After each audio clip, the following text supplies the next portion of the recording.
Fala galera, tudo bem com vocês? Muito prazer, meu nome é Lucas Santos, você está no canal FlyFis e nesse vídeo eu vou mostrar para vocês como eu investiria 10 mil reais caso eu estivesse começando a investir hoje. Então, se eu não tivesse nenhum investimento, como eu começaria diversificando os meus primeiros 10 mil reais com base no meu perfil de investidor, e nesse vídeo eu vou mostrar para vocês todas as minhas estratégias e como eu diversificaria essa carteira. É bom que você saiba que nesse canal eu falo de investimento de um jeito mais simples, do jeito que eu sei que você vai entender. Então, se você gostar desse conteúdo, já deixa o curtir aqui embaixo, se inscreve aqui nesse canal para você ser avisado sempre que sair um novo vídeo.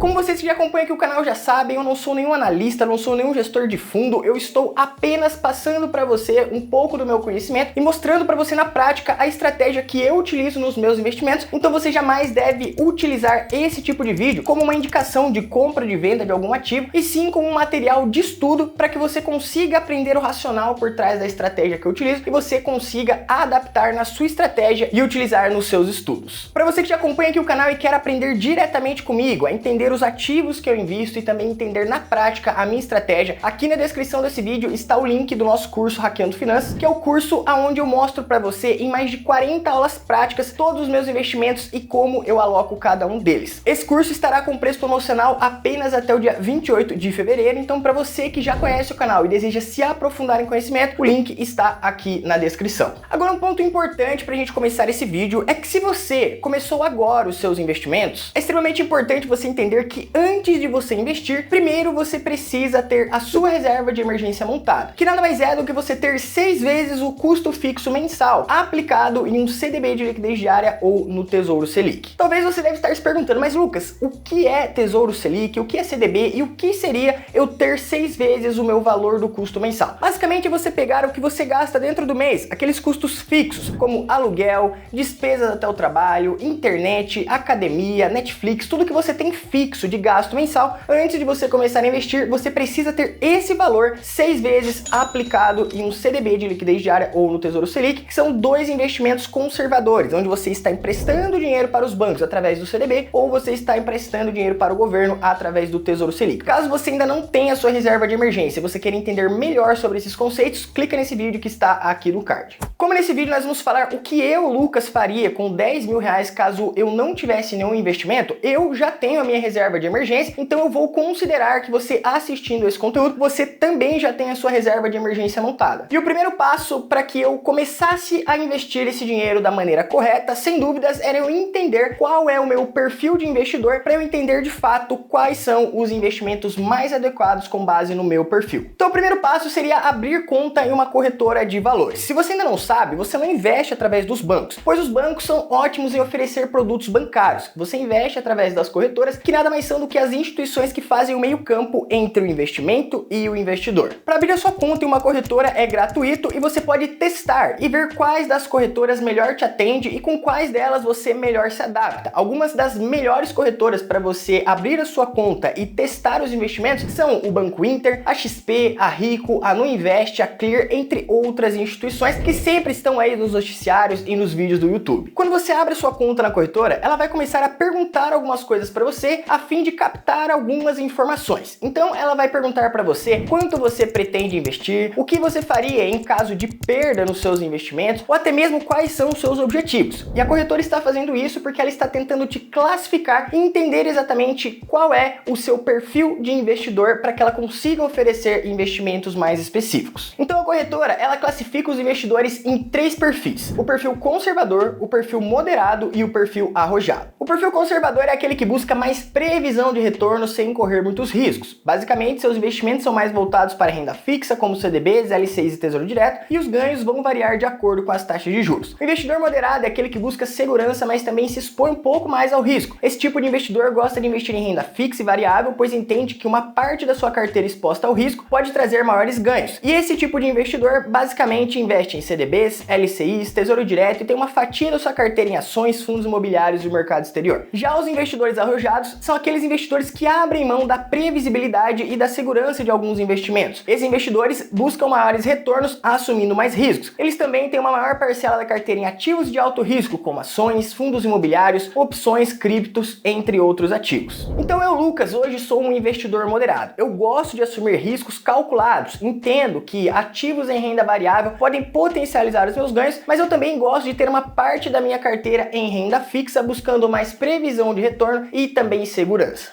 Então, sem enrolação, vamos para a prática para você entender como eu diversificaria 10 mil reais se eu tivesse começando a investir hoje. Então, como vocês sabem, todo investimento precisa de uma estratégia. E a estratégia que eu, Lucas, utilizo nos meus investimentos é diversificando exatamente dessa forma. Se eu tivesse 10 mil em mãos hoje e estivesse começando a minha carteira, eu colocaria 25% em ações, ou seja, R$ 2.500, 25% em fundos imobiliários, 20% em renda fixa, 20% no exterior, 5% em caixa, com liquidez diária ou liquidez em D+1 e 5% em ativos de risco com probabilidades de maiores retornos. Para você que é novo e ainda não sabe a diferença entre renda fixa e renda variável, na renda fixa você investe e tem mais previsão de retorno sobre os seus investimentos. Você está emprestando dinheiro para empresas, bancos ou até mesmo o governo através de títulos. Por consequência disso, você assume poucos riscos e tem uma menor rentabilidade. Já na renda variável, você está assumindo maiores riscos, se tornando sócios de empresas e fundos, que por consequência os retornos podem ser maiores. Então reparem que na minha estratégia eu diversificaria entre renda fixa e variável, mas dependendo do meu perfil como investidor, eu poderia distribuir essa alocação mais em um perfil arrojado ou em mais um perfil conservador, administrando uma maior parcela em renda fixa ou uma maior parcela em renda variável. Então agora que já definimos a estratégia que vamos utilizar da porcentagem que vamos dividir para cada classe de ativos, precisamos definir quais serão os segmentos dentro dessa classe de ativos. Então dos R$ 2.500 que a gente direcionou para as ações, eu diversificaria entre 7 a 10 ações de setores perenes. Você deve estar perguntando, mas Lucas, o que significa isso? Segmentos ou empresas perenes são empresas que atuam em segmentos mais estáveis. Basicamente, podemos dizer que essas empresas atuam em segmentos que o ser humano vai continuar precisando mesmo em momentos de recessão ou de crise. Por exemplo, você não vai parar de se alimentar independente se o mundo estiver em uma recessão ou se a inflação estiver muito alta. Por isso,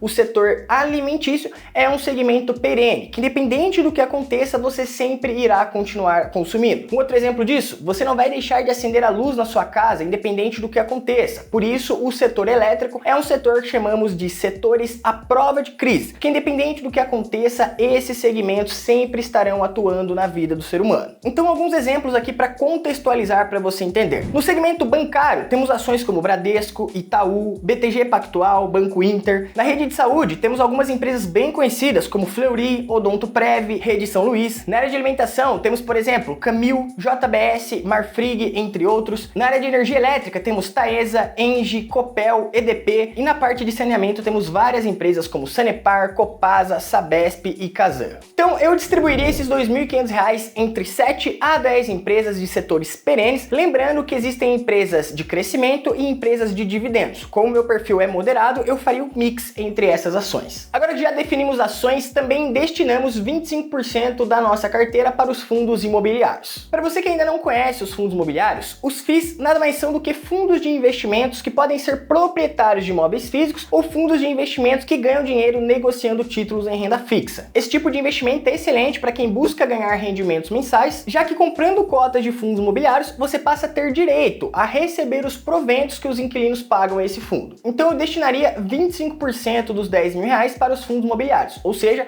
temos em mãos R$ 2.500. Dessa forma, eu iria dividir desse jeito. 70% ou R$ 1.750 eu focaria em fundos de tijolo, que são fundos de imóveis físicos. E dentro desse segmento, eu incluiria fundos de galpões logísticos, fundos de shoppings e também fundos híbridos. Eu gosto desse tipo de diversificação, pois isso me possibilita investir indiretamente em vários segmentos e também diversificar em vários tipos de ativos sem que eu esteja totalmente exposto com um único investimento. Então aqui alguns fundos que são desses segmentos que valem a pena o seu estudo. O SDI L11, GGRC11, HGLG11, XPML11 e VILG11. Então anotem aí porque são bons fundos e ultimamente os FIIs estão sendo negociados abaixo do seu valor patrimonial e podem ser interessantes dependendo da sua estratégia. Ainda sobrou R$750 para a gente incluir na nossa carteira de fundos imobiliários e eu diversificaria em 3 fundos. Eu incluiria 2 fundos de papel para a gente conseguir também aproveitar essa alta aí da Selic e também colocaria um fundo de fundo, ou seja, os FOFs, pois você tendo fundos de papel, fundos de tijolo e também fundos de fundos, você consegue ter uma boa diversificação da sua carteira mesmo com pouco dinheiro. Então, para fechar nossa lista de fundos imobiliários que valem a pena o seu estudo, fora aqueles que eu já citei para vocês, eu também incluiria aí na lista o REC-R11, o MXRF11, o KISU11, o HFOF11 e o KNCR11.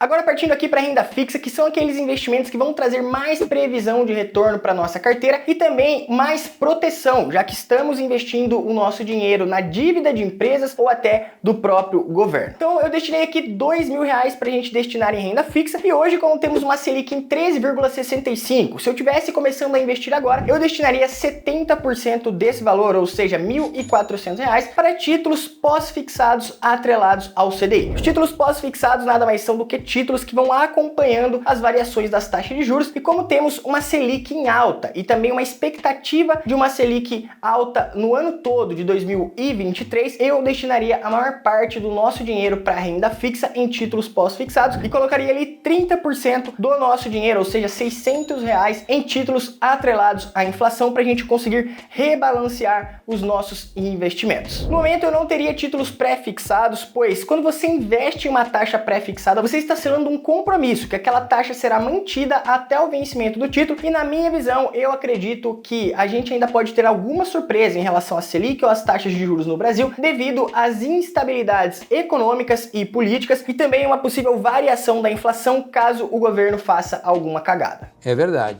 Bom, até aqui já investimos 70% do nosso patrimônio, eu espero que você esteja curtindo esse vídeo e se você gostou até aqui, já deixa o curtir aqui embaixo para que o YouTube entenda que esse vídeo é maneiro e ele também mostra esse vídeo para outras pessoas. Agora é a hora da gente pensar na proteção cambial do nosso patrimônio. Já investimos em ações e diversificamos, já investimos em fundos imobiliários e diversificamos e também destinamos uma parte para renda fixa. Agora é o momento da gente equilibrar a nossa carteira para a gente não ter todo o nosso patrimônio apenas exposto no Brasil e ficando exposto aí às variações do real e também exposto totalmente o nosso patrimônio ao risco Brasil. Então desses R$10.000 que a gente tem em mãos para começar a investir, eu também destinaria 20%, ou seja, R$2.000 para ativos no exterior, onde você já tem uma boa diversificação investindo em ETFs. Para você que não sabe, o ETF é um fundo de índices, é uma forma de você investir em vários ativos, ou seja, várias ações, vários fundos imobiliários, vários ativos que compõem aquele ETF com um único investimento, que costuma ser um investimento bem acessível e é um investimento bem bacana para iniciantes e também em investidores já mais experientes. Então eu, Lucas, começaria diversificando meu patrimônio no exterior dessa forma. Eu pegaria R$666 e aplicaria no ETF VOO, que é um ETF que investe em ações que estão ligadas ao índice S&P 500, ou seja, o índice que representa as 500 maiores empresas dos Estados Unidos. Pegaria R$666 e diversificaria no ETF NOBL, um ETF muito conhecido como Dividends Aristocrats, que é um ETF que incorpora as empresas que vêm aumentando o seu dividendo consecutivamente por mais de 25 anos. E por último, também alocaria R$666 no ETF VNQ, que é o ETF Vanguard Real Estate Index, ou seja, é o ETF que tem exposições em propriedades nos Estados Unidos, que basicamente são os fundos imobiliários do exterior, chamados REITs. Dessa forma, a gente teria 20% da nossa carteira atrelado ao índice S&P 500 das 500 maiores empresas dos Estados Unidos, teríamos uma parte alocadas em empresas de dividendos, com o NOBL, e também teríamos uma alocação nos REITs, que são os fundos imobiliários dos Estados Unidos.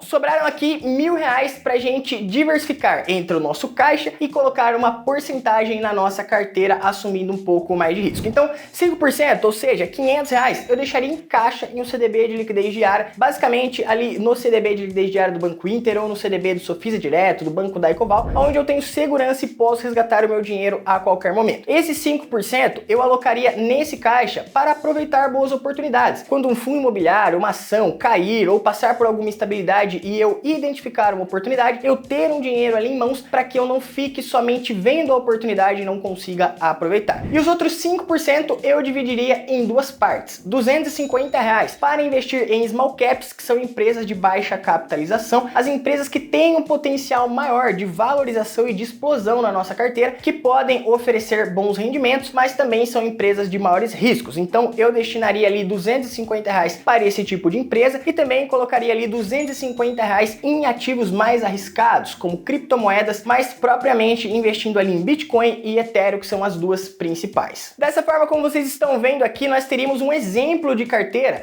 de ações bem diversificadas, de fundos imobiliários bem segmentados e ainda assim teríamos uma boa parte em renda fixa, uma boa parte no exterior, colocando ali um dinheiro em caixa e uma fatia pequena assumindo um pouco mais de risco. Esse seria um modelo que eu, Lucas, usaria caso eu estivesse começando a investir hoje, mas o que eu quero frisar aqui para você é que você entenda o racional por trás de toda a estratégia que eu mostrei aqui para vocês. Não basta somente você escolher ações, escolher fundos imobiliários, você precisa montar uma carteira identificando o seu perfil de investidor e seguindo uma estratégia.